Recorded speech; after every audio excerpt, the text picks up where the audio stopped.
সামনেই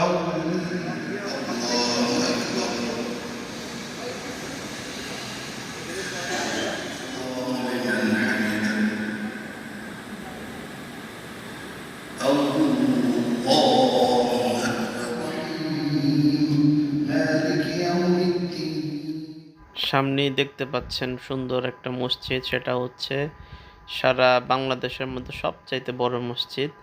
আমরা এটার যতই কাছাকাছি যাচ্ছি ততই মসজিদটা দেখতে আরও ক্লিয়ার হচ্ছে, এবং মসজিদের যে শেপটা চারদিকের সেটা অনেকটাই তৈরি করা হয়েছে কাবা শরীফের শেপ অনুযায়ী। মানে কাবা শরীফ দেখতে যেরকম একদম চারকোনা, এই মসজিদের শেপটাও সেরকম একেবারে চারকোনা করে আলাদা করে তৈরি করা হয়েছে।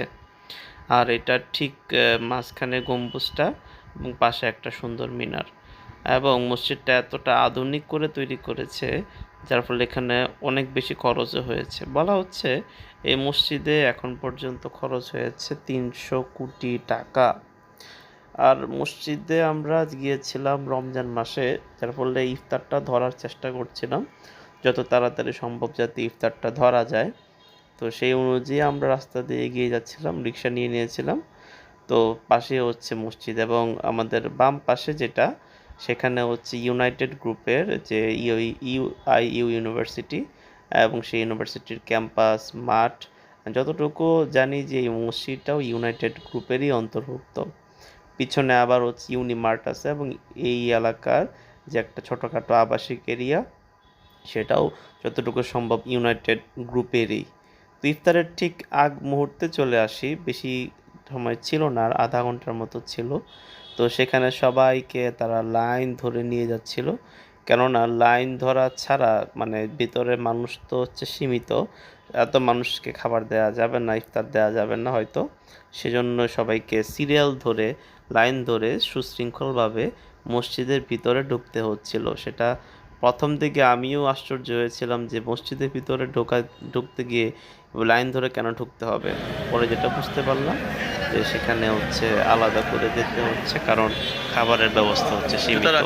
অনেক স্বেচ্ছাসেবী আছে, বাট দেখে মনে হলো ম্যাক্সিমাম স্বেচ্ছাসেবীরাই ঠিক স্বেচ্ছাসেবী না, পেইড।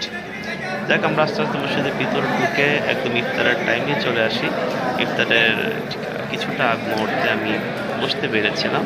তো বসার সুন্দর জায়গা ছিল, অনেক সুশৃঙ্খল বা শৃঙ্খলা আইন শৃঙ্খলা যে কিছু বাহিনী ছিল তাদের নিজস্ব হয়তো বেড়া, তার আইন শৃঙ্খলাগুলো রক্ষা করার চেষ্টা করছিল যাতে কেউ এলোমেলোভাবে না বসে। এবং আয়োজনটা অর্গানাইজ ছিল, খুব সুন্দর ছিল ইফতার। ইফতারের পরপরই আমরা মাগরিবের নামাজের জন্য মসজিদের ভিতরে প্রবেশ করি। ভিতরে প্রবেশ করার পরেই যে একটু ধোয়া ধোয়া দেখতে পাচ্ছেন সেগুলো হচ্ছে অনেকটা যে মশা মারার যে দেওয়া হয় সেটা, মশা মারার যে ধোয়াটা, উপরের যে লাইটটা ঝাড়বাতি এটা অনেক সুন্দর, এবং এটা অনেকটা লম্বা, এই পাশ থেকে একদম এই পাশ পর্যন্ত। এটার ছোট্ট সুন্দর মৃদু একটা আলো এত সুন্দর করে পড়ছিল যা বলার বাইরে। তো একদম মাঝখানে লা ইলাহা ইল্লাল্লাহ মুহাম্মাদুর রাসূলুল্লাহ লেখা, কালিমাটা লেখা, আর এই পাশে হচ্ছে আলাদা জানলা। এটা হচ্ছে কার্পেটটা দেখতে যতটা সুন্দর কিন্তু ততটা আরামদায়ক না। যথেষ্ট হয়তো নতুন থাকার কারণে অনেকটা হচ্ছে একটু হার্ড টাইপের, সেজদা দিলে কপালের মধ্যে একটু জ্বলে। তো এটার দোতলাও আছে, দোতলাও যায়নি ওই জায়গাটাতে। তখন মানুষজন ইফতার করে সবাই আস্তে আস্তে ভিতরে নামাজের জন্য প্রবেশ করতে শুরু করে। তো আমরা নামাজের জন্য কিছুক্ষণ ওয়েট করি, তারপর নামাজ শুরু হয়ে যায়। নামাজের জন্য সবাই একামত, ইমাম সাহেব একামত দেওয়া শুরু করে। তো আমরা নামাজের জন্য আস্তে আস্তে করে দাঁড়াচ্ছিলাম। মসজিদটা এত বড়, এবং এসিটা একদম সামনের দিকে সেন্ট্রাল এসি। নামাজ শেষ করে একটু বাইরে বেরোয় আসি বাইরের ভিউটা নেওয়ার জন্য। যেহেতু আমি পুরান ঢাকা থেকে এখানে এসেছি, সো আমি একদম তারাবির নামাজ পড়ে, বেতন নামাজ পড়ে তারপরেই যাব। এতক্ষণ মাগরিবের পরে কী করবো, তাই হচ্ছে আশেপাশে আমি ঘুরে ঘুরে দেখছিলাম যে আশেপাশে যতটুকুই দেখা যায়। বাহিরের ভিউটা অনেক সুন্দর, একদম আল্লাহ লেখা, আরেক পাশে মোহাম্মদুর রাসূলুল্লাহ লেখা। তো মানুষজন তবু অনেকে আসছিল দেখতে। আর ইফতারের পরপরই কিছু নোংরা হয়ে গিয়েছিল, সেইগুলো পরিচ্ছন্ন যে কর্মীরা আছে, পরিচ্ছন্নতা কর্মী, তারা সুন্দর করে পরিষ্কার করছিল। এক পাশে আল্লাহ লেখা, আরেক পাশে মোহাম্মদ লেখা। তাই আমি ভাবলাম, তখন তো ভিড় ছিল, এখন আস্তে আস্তে একটু মসজিদটা পুরোটা একটু ভিতর দিয়ে দেখিয়ে নিই কতটুকু দেখা যায়। আর বাহিরের যেই পাশটা আসলেই অনেক সুন্দর। বাহির থেকে মসজিদটা এত সুন্দর করে দেখা যায়, বলার বাইরে। এটার যে নান্দনিকতা, অ্যাস্থেটিক অসাধারণ ছিল মসজিদটার। অনেক টাকা খরচ করেছে বোঝা যায়। তো আমি ওই সময় সিঁড়ি দিয়ে মানে জুতা রাখার জায়গা পাইনি, বাট এখন যেহেতু সবাই মসজিদ থেকে বের হয়ে গেছে, তাই পাওয়া যাবে। কোন ফ্লোরে কি আছে সেটা আলাদা করে এই কোন জায়গায় তালায় বলে কি দেওয়া আছে আছে। এখানে বলে দেওয়া আছে। কোন ফ্লোরে কি ফিমেলদেরও নামাজের সুন্দর সুব্যবস্থা রয়েছে। তো অনেকে যারা দূর দূরান্ত থেকে এসেছিল তারা এখানে থেকে গেছে আমার মতো, একদম এশার নামাজ পড়ে তারাবি পড়ে তারপরে যাবে। এই যে সুন্দর করে ভ্যাকুয়াম ক্লিনার দিয়ে সব কিছু ক্লিন করে নেওয়া হচ্ছে, একদম এটা একেবারে পরিষ্কার পরিচ্ছন্ন করে মুছে দিচ্ছে।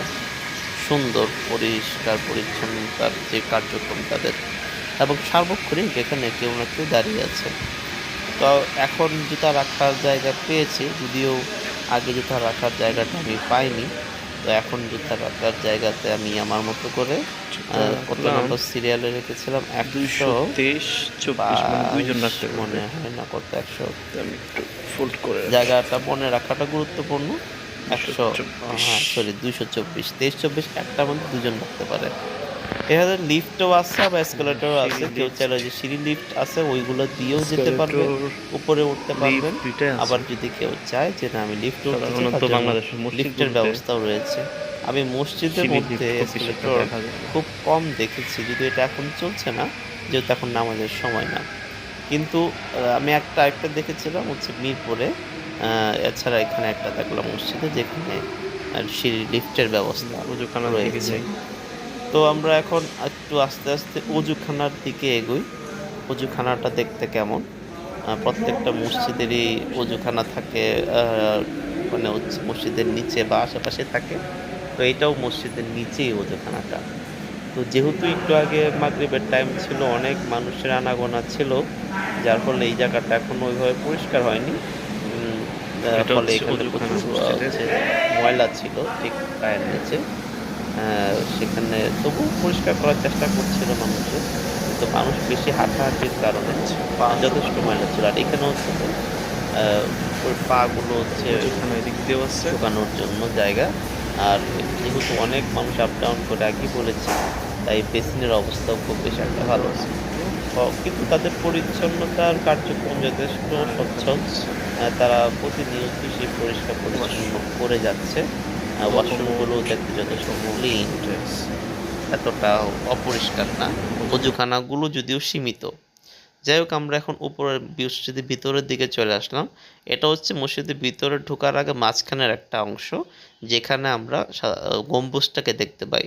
গম্বুজটার যে এরিয়াটা, বিশাল একটা এরিয়া নিয়ে গম্বুজটাকে তৈরি করা হয়েছে, এবং বাহিরে যে বড় বড় ফ্যানগুলো দেওয়া, এই ফ্যানগুলোর বাতাসগুলো অত্যন্ত মৃদু বাতাস। এই ফ্যানগুলো আমাদের হচ্ছে মেট্রো রেলে ফ্যানগুলো দেখা যায়। একতলা, দুইতলা, তিনতলা, চারতলার মতো টোটালি হচ্ছে মসজিদের যেই মিনার, গম্বুজটা, গম্বুজ সহ পুরো মসজিদটাই। গম্বুজটা ঠিক একেবারে মাঝখান দিয়ে তৈরি করা। তো আমি ক্যামেরাটা জাস্ট একটু ফ্লিপ করে ঘুরিয়ে নিচ্ছিলাম যাতে সবাইকে একটু দেখানো যায়, কিন্তু পরবর্তীতে দেখলাম আমার ক্যামেরাই উল্টা হয়ে গেছে। যাই হোক, আমি আবার সোজা করে নিয়ে নিলাম। এখন এই বাহিরের অংশটাতেই অনেক মানুষ বসতে পারবে। আমরা যে ইফতার করেছিলাম সেটা ঠিক বাহিরের দিকেই ইফতার করেছিলাম। আর মানুষজন যাতে সেহরির সময় বা ইফতারের সময় সুন্দর করে দেখতে পারে, এই জন্য খুব বড় বড় ফ্রন্টে একেবারে সুন্দর করে বড় করে এই মাগফিরাতের দরজা, নাজাতের দরজা, এগুলোর কথা, এগুলোর হচ্ছে সময়সূচিগুলো দেওয়া আছে। ইফতারের সময় কখন, ইফতারের ভাঙা বা সেহরির সময় কখন, আজকে কততম রোজা, প্রত্যেকটা বিষয় আলাদা করে দেওয়া আছে। এবং যেই বড় হচ্ছে ব্যানারের মতো দেওয়া, ব্যানারটা একদম পারফেক্ট স্থানে রাখা, যাতে মানুষ যাওয়া আসার সময় সুন্দর করে এটাকে দেখতে পারে। এবং মসজিদের ছোট্ট একটা মানে ছবি দেওয়া, যেটা মডেল ছবির মতো দেখতে অনেকটা। তো এলাকার যে ছোট ছোট বাচ্চারা আছে, তারাও মসজিদে আসতে শুরু করেছে। এবং দিনের বেলা এটার ভিউটা সবচেয়ে বেশি সুন্দর থাকে, কারণ তখন কোনো আলো জ্বালাতে হয় না। উপরে কারুকাজগুলোও খুব সুন্দর। আর এই যে ফ্যানের কথা বলছিলাম, এই ফ্যানগুলোই হচ্ছে এই বড় বড় ফ্যান, বাতাসগুলো খুব মৃদু বাতাস। আর দিনের বেলা সাধারণত এখানে লাইটের কোনোই প্রয়োজন হয় না, কেননা চারোদিক থেকে এত বেশি গ্লাস লাগানো হয়েছে, ফলে জানালা বা কোনো আলাদা করে কোনো কিছু লাইটেরও প্রয়োজন হয় নাই। সেখানে সরাসরি এই গ্লাসগুলো দিয়েই ভিতরে আলো আসে এবং এত সুন্দর মৃদু আলো আসে, মনে হয় না যে সূর্যের আলো, মনে হয় যে লাইটের আলো। পুরো মসজিদটাই এভাবে ইঞ্জিনিয়ারিং করে তৈরি করা। এবং যেহেতু এটা কোনো ওইভাবে শহরায়ন না বা লোকালয়ের ভিতরে না, 100 ফিটের এখানে, যার ফলে ওই যে নতুন বাজারের পিছনে বসুন্ধরার কাছে পূর্বাঞ্চলের শুরুর দিকে যেই জায়গাটা, এখানে এখনও বসতবাড়ি এইভাবে হয় নাই, হচ্ছে আস্তে আস্তে আরও হবে। মশার প্রচণ্ড লেভেলের মশা ছিল এই জায়গায়, যার ফলে ভিতরেই আলাদা করে মশার যেই ধোঁয়াগুলো দেওয়া হয়, স্প্রেগুলো দেওয়া হয়, সেগুলো দিয়ে মসজিদটাকে একেবারে ভিতরে খুব বেশি ধোঁয়া ছিল। এবং মসজিদের যে হচ্ছে একটা ঘ্রাণ আতরের বা অন্যান্য মসজিদের একটা সুন্দর ঘ্রাণ থাকে, আমরা যে কোনো মসজিদের ভিতরে ঢুকলেই যে পাই, সেটা একটু অনুপস্থিত ছিল।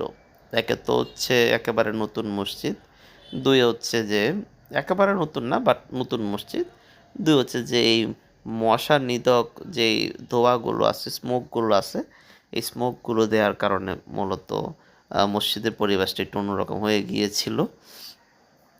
এই যে জারবাতিগুলো আছে, এই জারবাতিগুলোর লাইটটা এত সুন্দর করে সব দিকে ছড়িয়ে ছিটিয়ে থাকে, মনে হয় মসজিদের ভিতরে একটু আলোটা কম করে রাখলে, অন্যান্য আলো বন্ধ করে রাখলে মনে হবে যে জ্যোৎস্নার আলোর মতো ছড়িয়ে যাচ্ছে। তো আমি একটু আগে চলে আসি, যেহেতু আমি নামাজ পড়ার উদ্দেশ্যে এসেছি, ভাবলাম সুন্দর করে একটা ভালো জায়গা দেখে দাঁড়াই, কেননা লং টাইম নামাজ পড়তে হবে, তারাবির নামাজ একদম 20 রাকাত তারাবি। তো সুন্দর একটা জায়গা, ভালো একটা আরামদায়ক জায়গায় না দাঁড়ালে এই নামাজ পড়তে অনেকটাই কষ্ট হয়। এই জায়গাগুলো খুব সুন্দর, মুরব্বীদের জন্য করে রাখা হয়েছে, যারা হচ্ছে চেয়ারে বসে নামাজ পড়ে, তো তারা সাধারণত চেয়ার নিয়ে টানাটানি করতে হয় এক জায়গা থেকে আরেক জায়গায়, আরেক জায়গা থেকে আরেক জায়গায়। ওদের জন্য আলাদা করে ফিক্সড করে দেওয়া হয়েছে যে আপনারা এখানে বসে নামাজ পড়তে পারবেন। 7:51 বাজে তখন, নামাজ শুরু হয়েছিল ঠিক 8টায়। তো এই জায়গাগুলো সবসময় ফিল আপই থাকে দেখলাম, এবং লাস্টের দিকে কিছু মানুষ এসেছিল যারা একটু চাপাচাপি করে এই জায়গাগুলোতে বসেছিল। আর যেহেতু পুরো মসজিদ অনেকটা স্কোয়ার শেপে, এই জায়গাটা তো বোঝা যাচ্ছে না, বাট বাহিরে দেখলে বোঝা যায় অনেকটাই, বাট একেবারে স্কোয়ার শেপ বলা যাবে না, বাট অনেকটাই স্কোয়ার শেপের মসজিদ এটা। যার ফলে মসজিদের ভিতরে দেখতে জায়গা কম লাগলেও মানুষ, অনেক মানুষ নেয়। আমি যতটুকু জেনেছি একবারে 6,000-7,000 মতো মনে হয় নামাজ নামাজ পড়তে পারে। যাই হোক, আমি হচ্ছে ভেতরের তারাবির 20 রাকাত নামাজ আদায় করলাম। তারাবির 20 রাকাত আদায় করার পরে ভেতরটা সাধারণত হচ্ছে মসজিদে না পড়ে বাসায় পড়াটা সবচেয়ে ভালো। রাসূলুল্লাহ সাল্লাল্লাহু আলাইহি ওয়াসাল্লাম ভেতর বাসায় পড়তেন তাহাজ্জুদ নামাজের সময়। তো আমিও সাধারণত বাসায় পড়ার নিয়ত করি এবং ভাবলাম যে সেই সময়টাতে নামাজের কিছু ভিডিও চাইলে করা যায়। তো সেই অনুযায়ী নামাজের কিছু ভিডিও আমি করার চেষ্টা করছিলাম, যে যেহেতু আমি এখন তারাবির নামাজ শেষ করে ফেলেছি, তো এখন হচ্ছে ওই বেতরের নামাজের দৃশ্যটা আমি দেখাই সবাই সাথে। مالك يوم الدين إياك نعبد وإياك نستعين اهدنا الصراط المستقيم صراط الذين أنعمت عليهم غير المغضوب عليهم ولا الضالين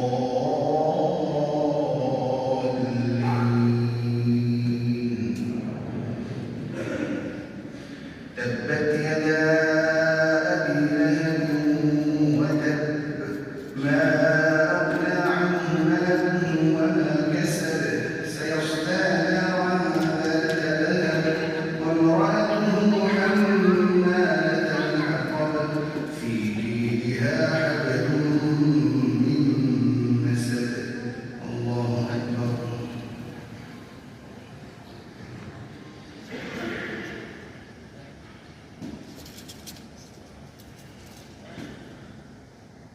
سمع الله لمن حمده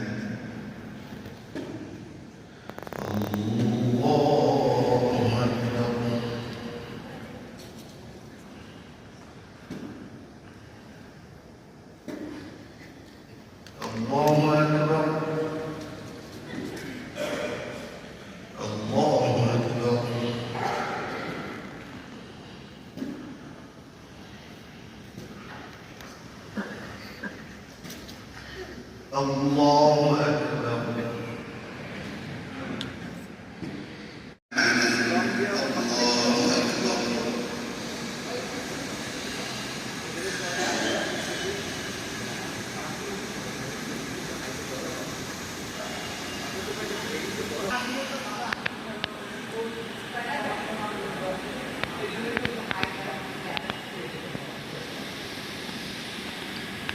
سمع الله لمن حمده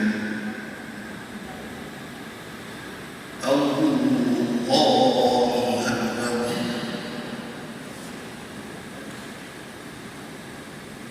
الله أكبر সেই সাথে নামাজ শেষ করে বের হয়ে আসলাম। আজকে হচ্ছে একদম আকাশে বলতে গেলে অনেকটা ফুল মুন। তো সেই ফুল মুনের মৃদু আলোতে খেলতে দুলতে আমি আমার পুরান ঢাকা উদ্দেশ্যে রওনা দিলাম। আল্লাহ হাফেজ।